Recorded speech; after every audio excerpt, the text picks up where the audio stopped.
Meus irmãos, esses dias eu tenho pensado muito sobre a questão angelical.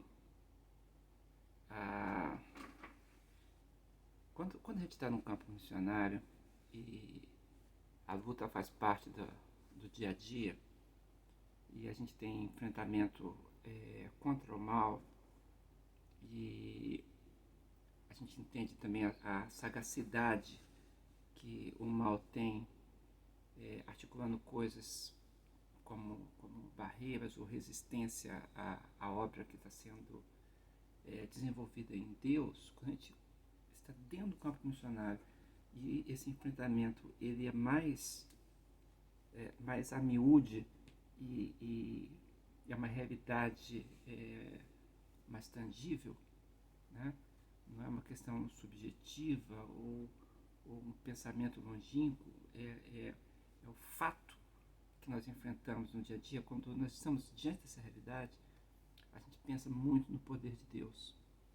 E pensando no poder de Deus e dependendo do poder de Deus a cada instante, a cada decisão, a cada passo, a cada limite que precisa ser atravessado, ou a cada decisão de se para a esquerda, para a direita, como fazer, até onde ir, o diálogo, como se estabelecer, todas essas questões fazem com que a gente esteja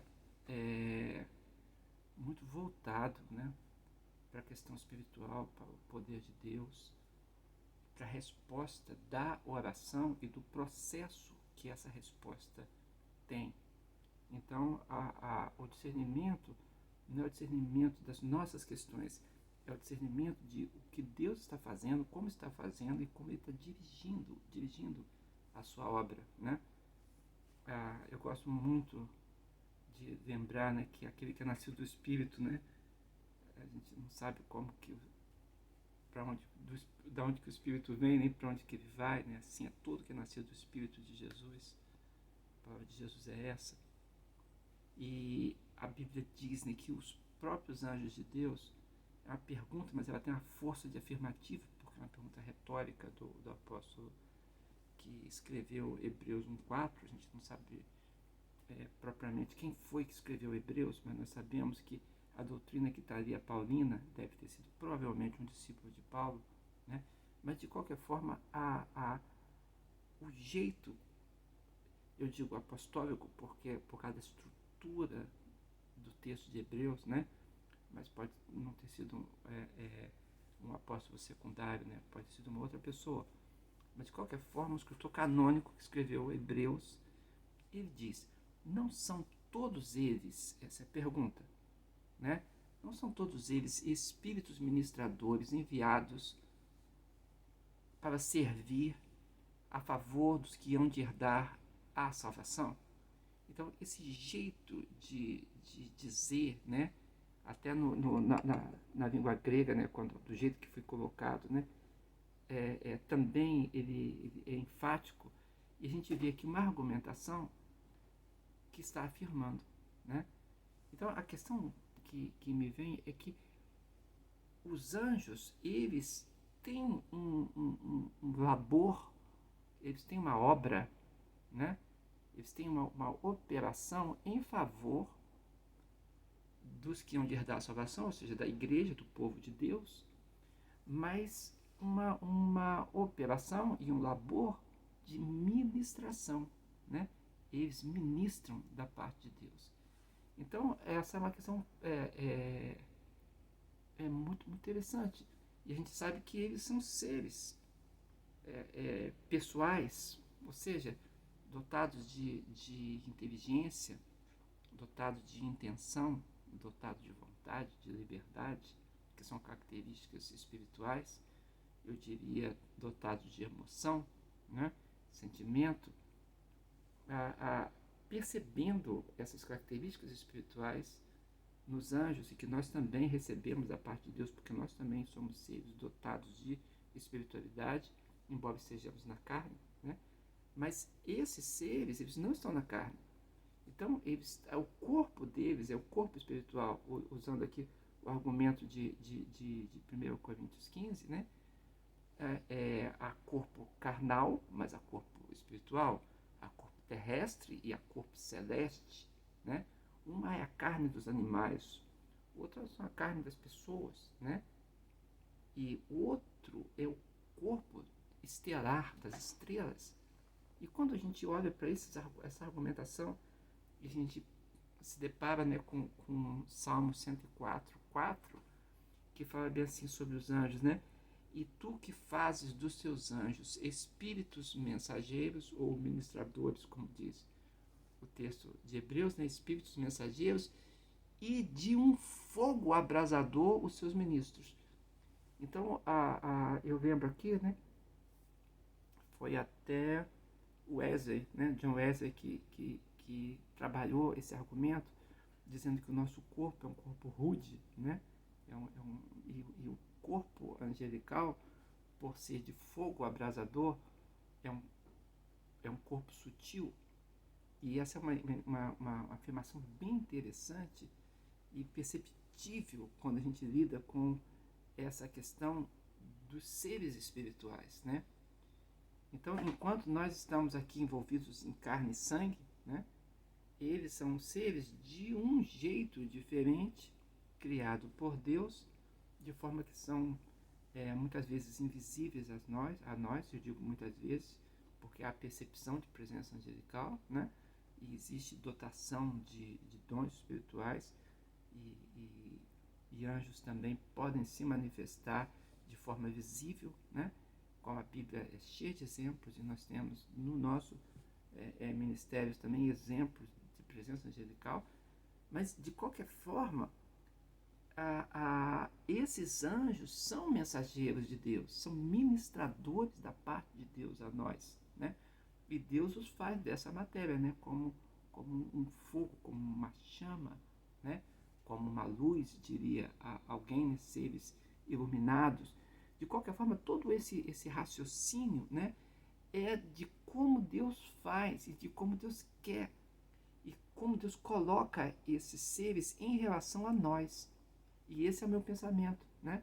O pensamento de ver o que Deus está fazendo, como Deus está fazendo e como Deus utiliza a presença angelical para nos livrar do mal e para nos servir aquilo que nós precisamos no campo missionário ou na sua vida, onde você está enfrentando luta, dificuldade e necessidade de entendimento espiritual das coisas de Deus. De qualquer forma, esse entendimento vem de parte, muitas vezes, angelical, né?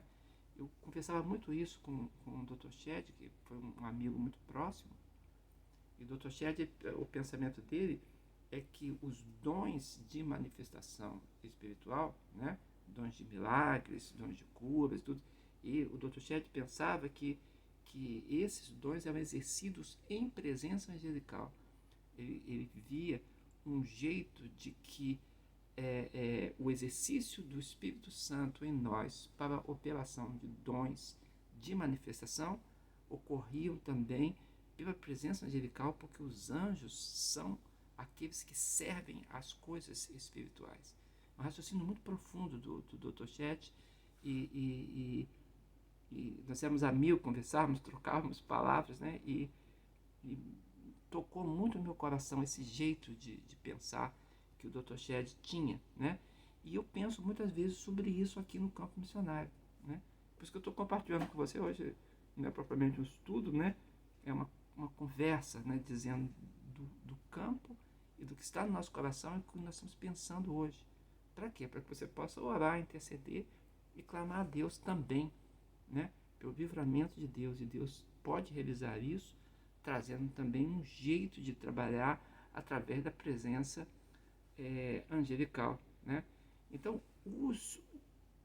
o ministério dos anjos, né, estão atribuídos com poderes e com a obra da providência de Deus e com a obra do cuidado de Deus, né?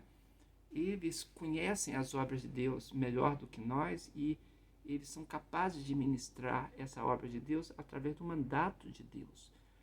Algumas pessoas oram, Senhor, manda o teu anjo, né? Ou manda Miguel, alguns falam, né?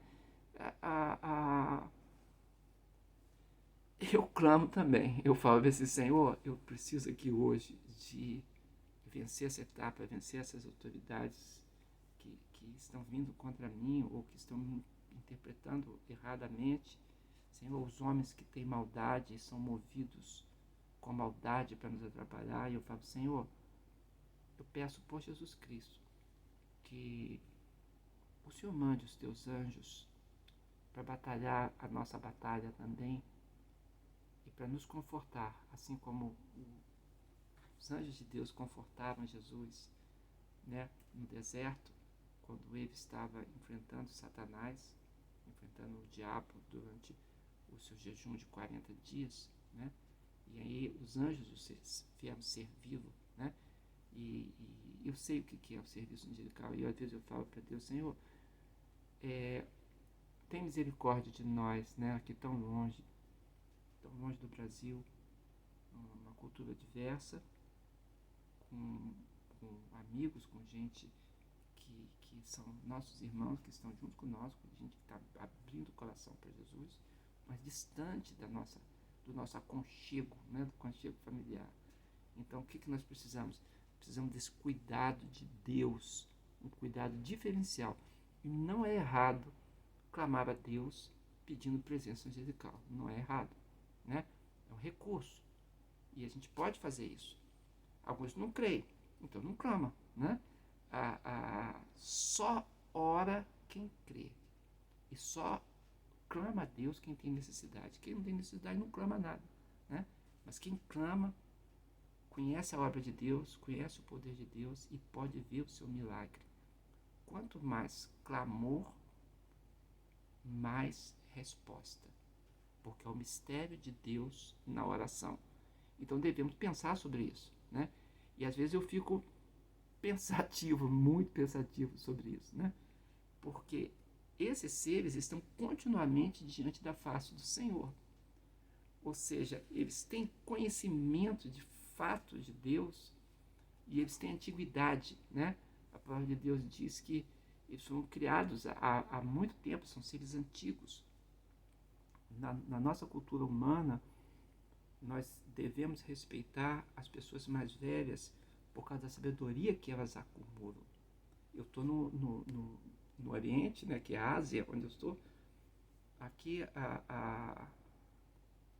o pensamento, né, sobre o idoso sábio, porque você pode ser velho sem ser sábio. É uma tristeza, né? Viver muitos anos e perder a oportunidade de aprender e de se consertar. Mas existe aqui muito valor na sabedoria. E eu fico pensando na antiguidade dos anjos e eu penso bem assim, são elders, né? São presbíteros, são gente espiritual, seres espirituais. Eu falei, gente, a palavra que teria que pensar direito, né? Mas são seres espirituais, são pessoas espirituais que têm antiguidade, têm observado a nós há muitos anos e observado a Deus e vivido a realidade de Deus.